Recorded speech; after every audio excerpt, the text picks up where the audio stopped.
Magandang araw mga kapitbahay. Welcome to another episode of Mrs. Galang's Kitchen. For today, isa na namang no-bake recipe ang aming ipapakita. Who does not love? Brownies. Mrs. G, pwede palang gumawa ng brownies ng walang oven din. No-bake, diba? Sa aming pong pagbabalik, ipapakita namin ang paggawa nito.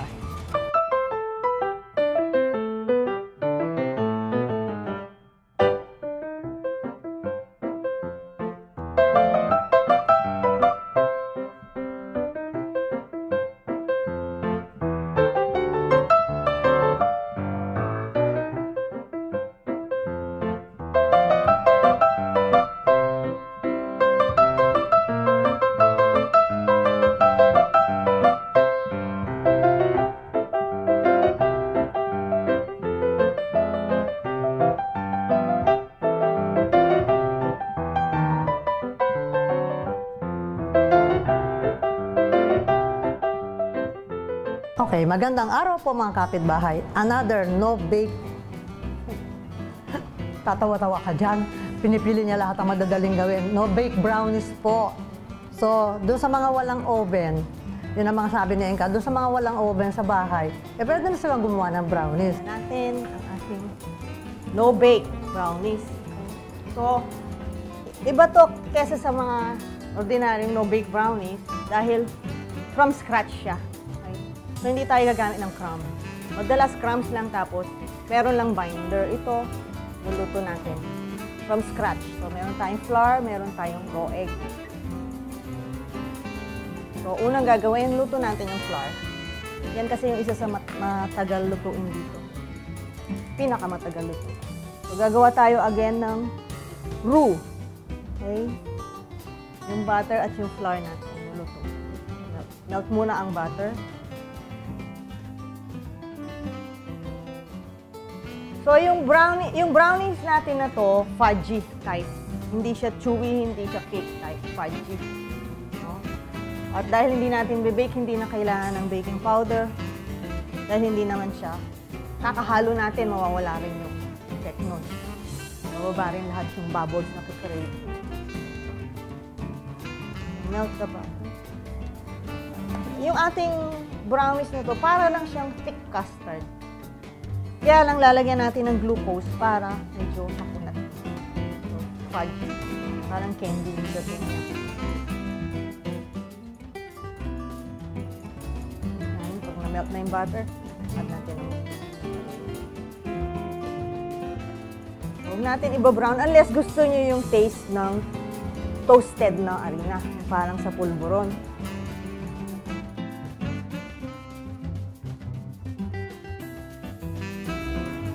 Ako hindi ko binobrown para yung lasa ng chocolate ang nakalita.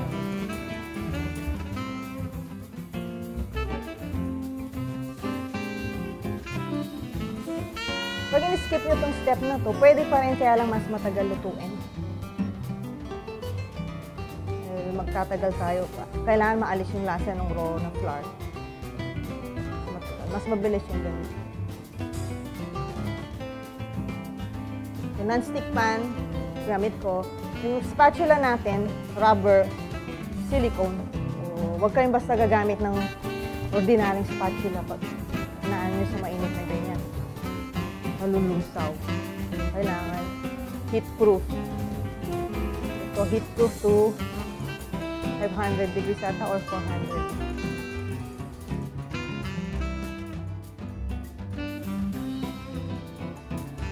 Okay, so after mga 2 minutes, add natin yung mga sugar. Saka yung cocoa powder. So, pwedeng may brown sugar, pwedeng may white sugar. This time, puro white sugar lang. And add na rin yung cocoa powder. Pag hindi nyo in-add agad yung cocoa powder, lasa yung hilaw ng ating rin. Kailangan niluluto. Although, pwede siyang kainin ng ganyan. Pero mas maganda yung lasa niya pag naluto. Vanilla, salt, nilagay na rin. Gawin natin yan. Hanggang mag-syrup yung ating sugar. Kailangan moderate. Lang yung heat natin. Pag masyadong mainit, masusunog yung ating chocolate.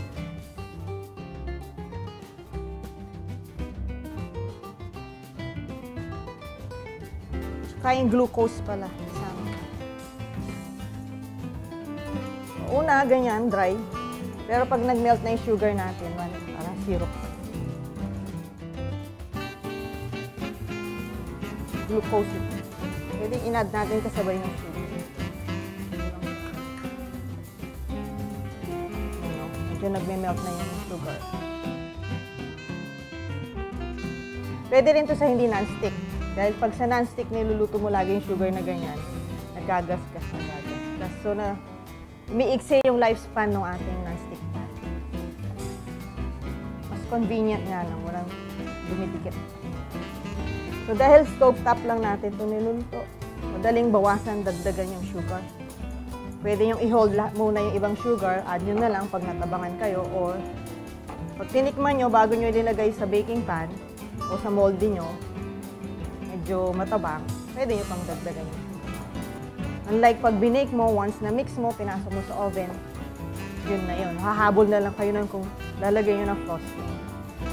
Na-adjust nyo yung basket.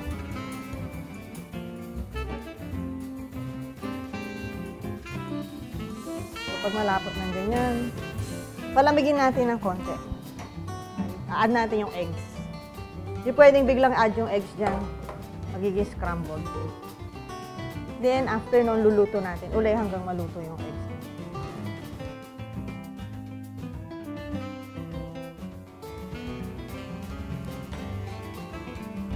Bago add yung egg, kailangan naka-whisk.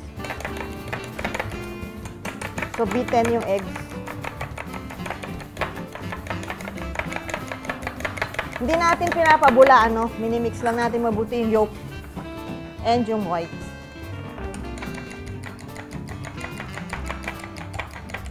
Binder din to, aside from the sugar and the glucose. And hindi masyadong makunat yung brownies pag nilagyan nito. Hindi siya parang candy na may arena.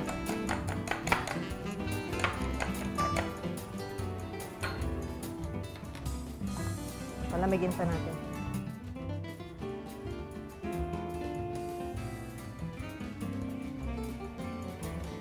Pwede rin yung lagyan ng powdered milk kung gusto nyo medyo creamy yung brownies.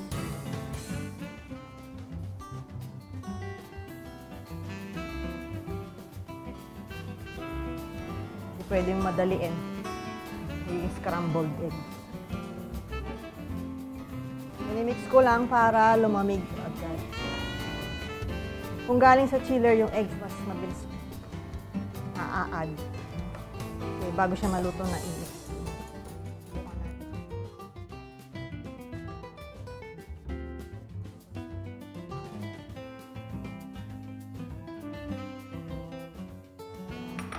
Pag nakita nyo naluto yung eggs, ibig sabihin, masyado yung maaga na add. So yan o, hilaw pa. Hindi tayo gumagawa ng omelette. Pabind natin yan. Yung ba at this point, kung may oven kayo, pwede nyo i-bake. Kaya lang, yung mga walang oven ito, continue lang iluto sa stove top. Pag may eggs na ganyan, yung brownies medyo nagme-melt yun sa bituin. Fudge. Make sure walang lumps bago natin ibalik sa stove. So, pag wala ng lumps, yun natin siya lulutuin. Moderate heat. May eggs na to, so hindi pwedeng masyadong mainit. Cook lang yan hanggang mag-thicken. So, pag nag-thicken na yan, ibig sabihin yung eggs luto na. Madali lang naman lutuin yung egg. Da-dry lang natin ng konti. So, pwede natin lagyan ng nuts. Ito. Dito. Para maluto rin. Tapos, lagyan din sa top. O pwedeng topping lang yung nuts.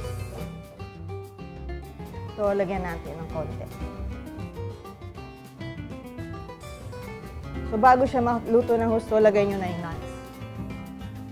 Para toast din ng konti. Maluto rin ng konti. Luto yan hanggang na-hold niya na yung shape. Para tayong nagluluto ng yema. Alaman.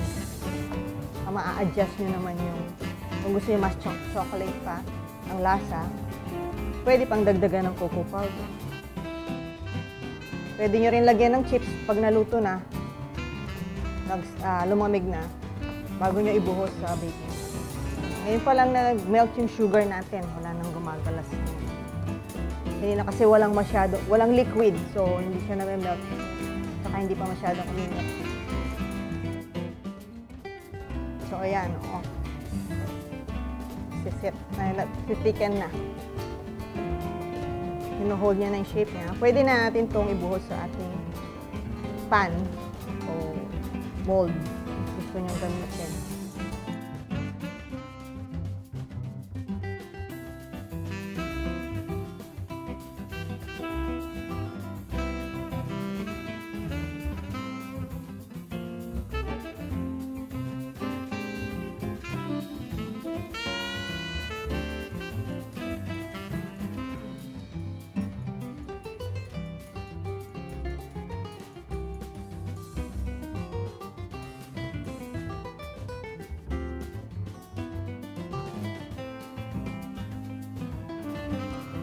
Ayan.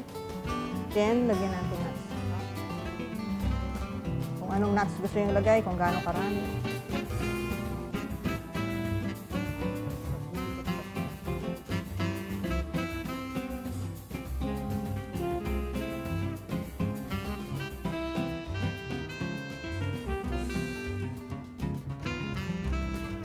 And press. Tapos, chill na natin. Mas maganda overnight. So, bukas na natin ito. Slide. Yan. Brownies natin. Luto na yan, chill na lang. Okay. Ito na ang ating no-bake brownies. Penye. Diba? Who does not love a good brownie? Ayan. Mukhang chewy at moist. Fudgy daw yan, sabi ni Inka. Ayun, sarap. Diba? Texture pa lang, Kitang-kita. Masarap. Hindi Ice cream. Ice cream. Or milk. Lasang chocolate. This is the kind of brownie I would eat with cold milk, no? Bukas yan, nagtataychi na naman ako. Dahil chocolate na naman yan. Nagbe-vertigo ako pag ako kumain ng chocolate, pero taichi na lang. Again, you do not need an oven to make a cake or a pie. Marami pong no-bake recipes. You hope you try this. Ang sarap. Your kids will love this. It's very easy, no? Pwedeng Hindi mo parang sasabihin hindi binake. kayang-kaya gawin ito ng mga bata. Yes. Nice activity for this summer. Bakasyon. Try it. Yun. Mas hindi summer, basta pag yung nasa bahay yung mga bata para malibang sila. Sarap. Malilibang sila. Nakakainin pa si Mami. O si Daddy. O, tapos maglilinis ng kusina si Mami. Ang daming kalat. Nalibang na silang lahat. For your questions, comments, and suggestions, leave us a message sa aming pong Facebook page, facebook.com/Mrs. Galang's Kitchen. Our old episodes of Mrs. Galang's Kitchen, mapapanood po ninyo sa aming YouTube channel, Mrs. Galang's Kitchen. We hope you enjoyed today's episode and you try the recipe. Sana po nagustuhan ninyo. Masarap. Alam niyo mga viewers, nagpapasalamat po kami ng husto dahil nababalitaan namin na maraming nakakapanood ng Mrs. Galang's Kitchen.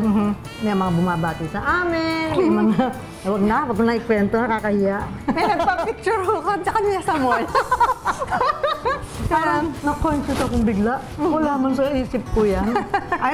Pagka naggagawa po kami ng show na ganyan, para, sabi ko nga, para makatulong naman ng konti dun sa mga walang time na mag-aral. Kasi hindi niyo pa po alam, may eskwelahan po kami, nagtuturo kami ng mga different kinds of dishes, at saka dessert, Cooking, baking, cake decorating. Yes. Diba? Okay. So, until our next episode, maraming salamat po.